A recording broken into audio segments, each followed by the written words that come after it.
Olá, meu amigo, minha amiga do Papo de Sábado, tudo bem com vocês? Espero que esteja.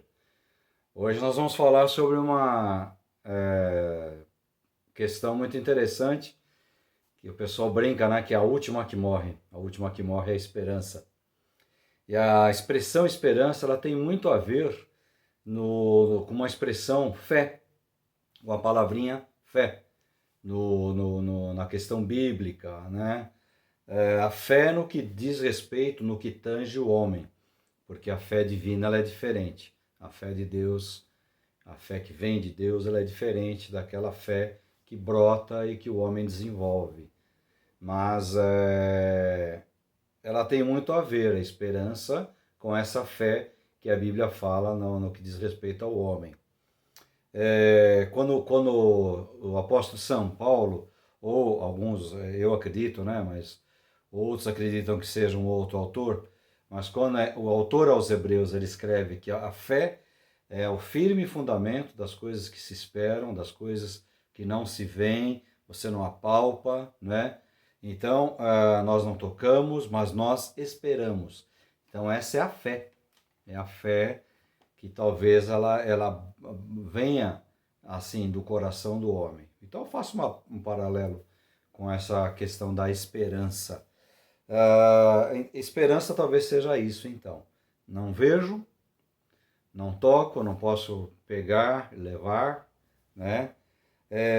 Mas eu sei que é uma coisa que eu posso esperar, que eu posso um dia alcançar. Não sei também como vai acontecer, se é que vai acontecer um dia aquilo que eu reputo ou que eu deposito como esperança. Tá? Eu entendo até que essa questão esperança é uma questão bastante filosófica, né? É uma questão bastante filosófica, porque ela mexe muito com algumas questões da vida do homem, algumas questões assim particulares da vida do homem. Então, tal qual a fé, nós ouvimos muito essa expressão, né? Tal qual a fé. Você tem que ter fé nisso, fé naquilo. Então, tal qual a fé, nós ouvimos muito essa expressão. Não, nós temos que ter esperança. Temos que ter esperança. Então, eu acredito que tudo tem um sentido ou uma base. Tudo. Tudo tem que ter um sentido ou uma base na vida da gente. Né? Até mesmo a esperança, ela não pode ser vulgarizada. Eu, de vez em quando dou uma olhadinha, porque eu anotei algumas coisas que eu não quero esquecer. Então vou dar alguns exemplos para vocês, né? A esperança de que um dia as coisas vão melhorar no Brasil. Olha, eu tenho 60 anos de idade e como eu ouço essa expressão, a coisa vai melhorar, uma hora a coisa vai melhorar. Entra governo, sai governo, muda a autoridade, entra outra autoridade e a gente sempre ouve isso. O povo diz, né? A nossa esperança é que as coisas irão melhorar. Então não deixa de ser uma perspectiva, ou seja, alguma coisa que você espera, que você quer, que você almeja, né? A esperança de um dia casar, ter filhos, constituir uma família. Então muitas pessoas também têm essa esperança, que não deixa também de ser uma perspectiva. Ter essa esperança não significa que um dia você vai casar, você vai ter filhos e que você vai constituir uma família sua. Não significa, né? Muitas pessoas passam e não casam, não têm filhos, as pessoas passam por essa vida dessa maneira. Esperança que seu filho ou a sua filha seja bem sucedido na vida. Então eu ouço muito essa frase também, né? Eu tenho uma esperança que meu filho vai se dar melhor que eu. Tenho uma esperança que a minha filha vai alcançar uma coisa melhor do que eu alcancei nesse mundo. Então, não deixa de ser também uma perspectiva, alguma coisa que você espera, que você imagina que possa acontecer, não necessariamente vai acontecer, né?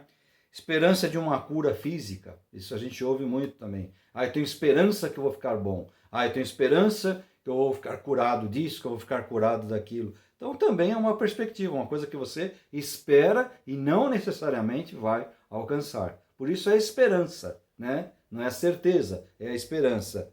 A esperança de um dia ter uma casa própria. Então a gente ouve muito. Estou pegando coisas do dia a dia, coisas da nossa vida, da nossa caminhada, né? Então são as coisas que as pessoas colocam às vezes.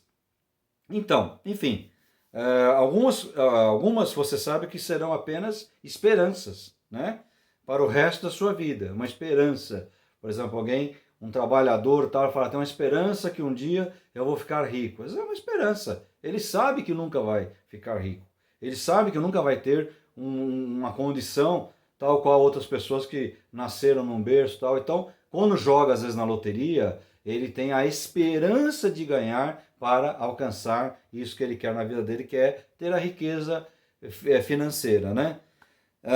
Então essas coisas, muitas vezes, no caso de um trabalhador, por exemplo, entra no campo do impossível, do improvável, né? Você nunca vai alcançar aquilo ali. Trabalhando, às vezes lá com o seu dia a dia, o seu suor do seu rosto, ganhando lá o seu salário, você sabe que nunca você vai alcançar a riqueza, né? Então são questões improváveis. Então a pessoa brinca. Quem sabe aparece um parente que eu não conhecia, desconhecido, um amigo tal, e me deixa uma herança. Então é uma esperança, uma expectativa, uma perspectiva muito improvável, né? Quase impossível. Mas às vezes a pessoa ela nutre essa esperança. Então até eu poderia dizer para você, brincando com essa questão filosófica, que até a esperança ela tem as suas limitações. Até a esperança ela tem as suas limitações, né? E a resposta para muitas dessas coisas que eu tenho colocado, ela é particular, né? Então, eu em especial, eu acredito que algumas coisas não mudam. Não mudam. Pode ter a esperança que for, você pode ter a perspectiva que for, você pode às vezes até labutar, né, em prol disso aí, mas eu tenho certeza que algumas coisas na vida, elas não mudam, elas não vão mudar. Eu vou dar um exemplo para vocês em algumas coisas que eu vivi na minha vida, né?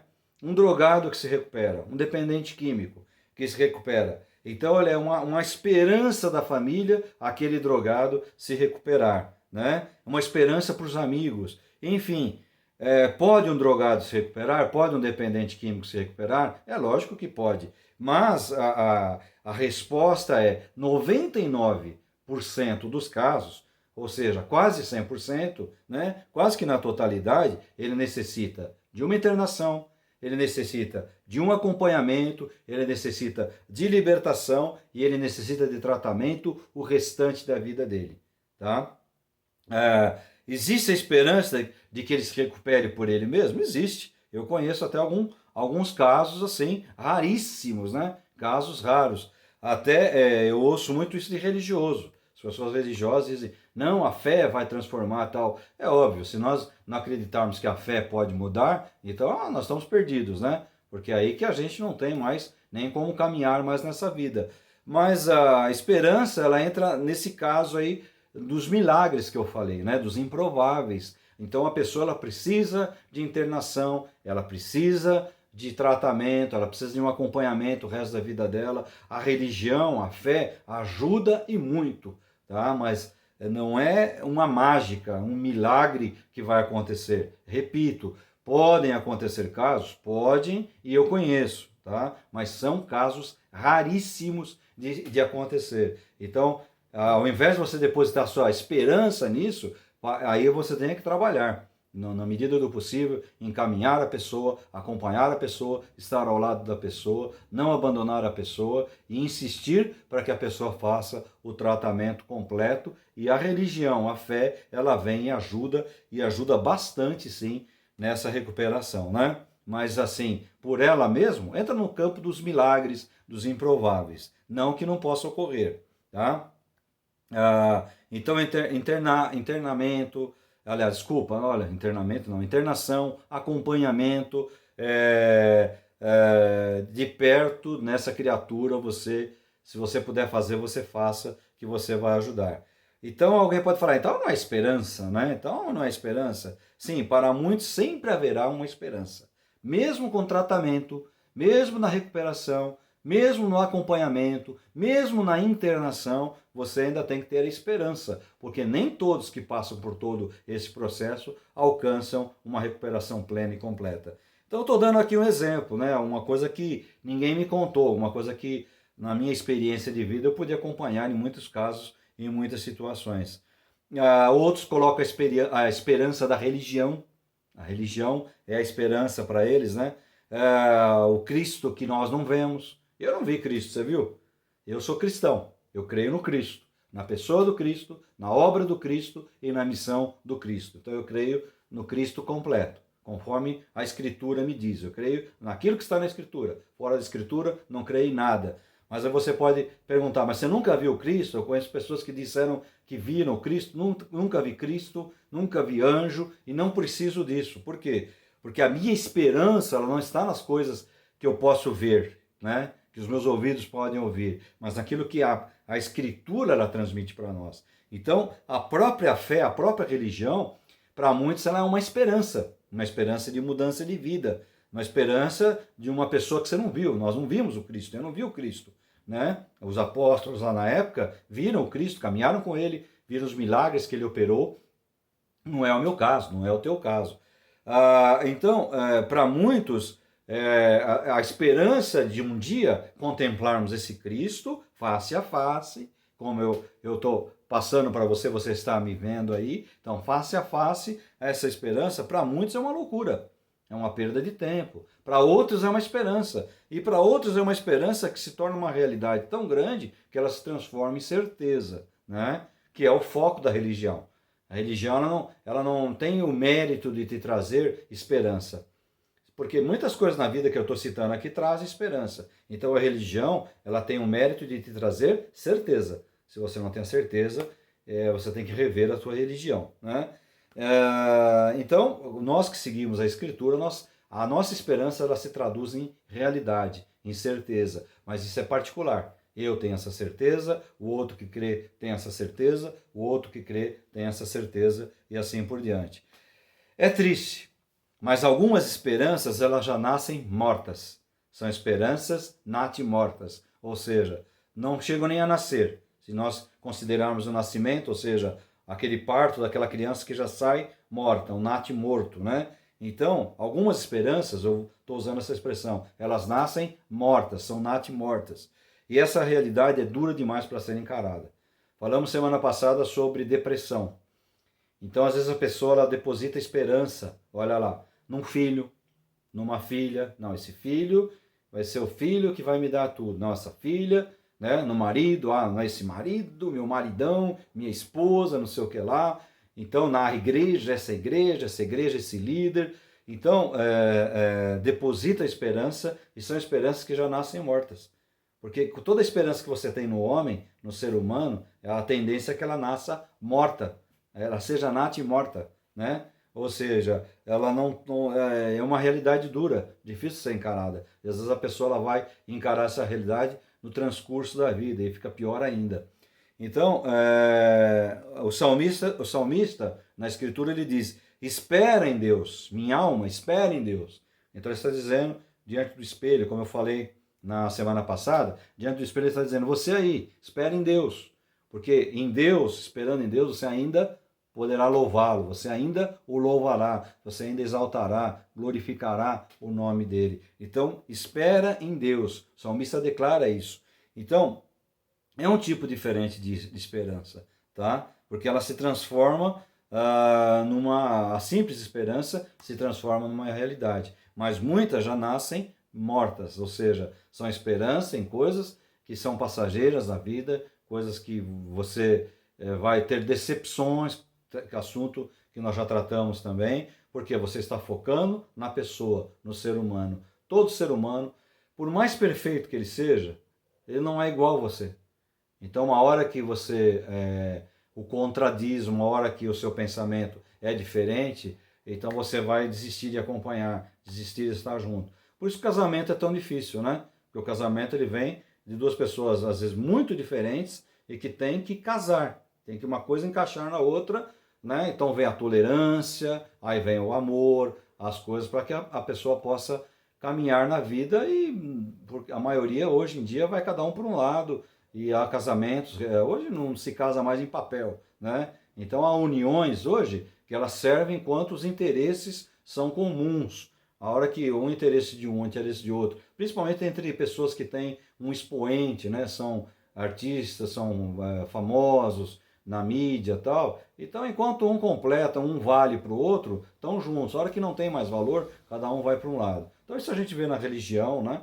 A pessoa caminha com a outra, se ele é contrariado a alguma coisa, ele não concorda, ele vai para um lado. Hoje, cada esquina tem uma igreja, cada esquina tem uma organização, uma comunidade. E assim é, né? A única coisa que talvez o cara nunca mude é o time de futebol dele, que pode estar na primeira divisão, na segunda divisão, mas ele está firmão lá, porque é o time do coração. Mas daí para lá, meu, tudo o cara muda, até de religião o cara muda hoje em dia. Então, essa esperança do cristão, por exemplo, ela é uma esperança diferente, porque ela se torna uma certeza, uma realidade. Para poucos, para poucos, para poucos.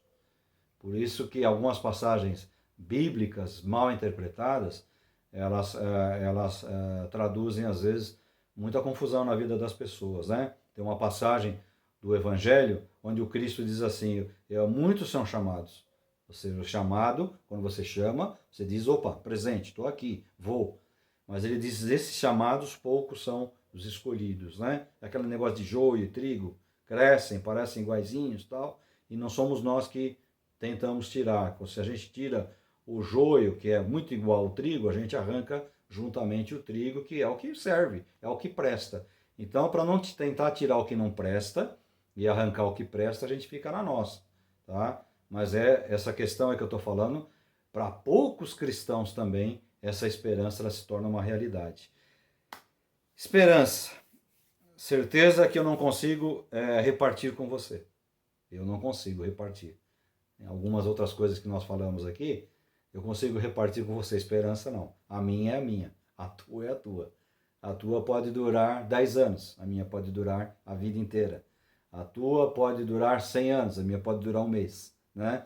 Então é uma coisa que eu não consigo repartir com você. Cada um tem a sua em particular. Então a minha pergunta final é: onde é que está a sua esperança? No que você coloca a tua esperança? E é filosofia, é religião, é comportamento. É disso que trata esse nosso papo de sábado, onde você tem colocado a esperança. O ditado popular diz: a esperança é a última que morre. Para alguns é a primeira que morre, né? É a primeira que toma um tiro e cai tombada. Para você, onde você tem depositado a tua esperança? Essa resposta eu tenho para mim e você tem que ter para você.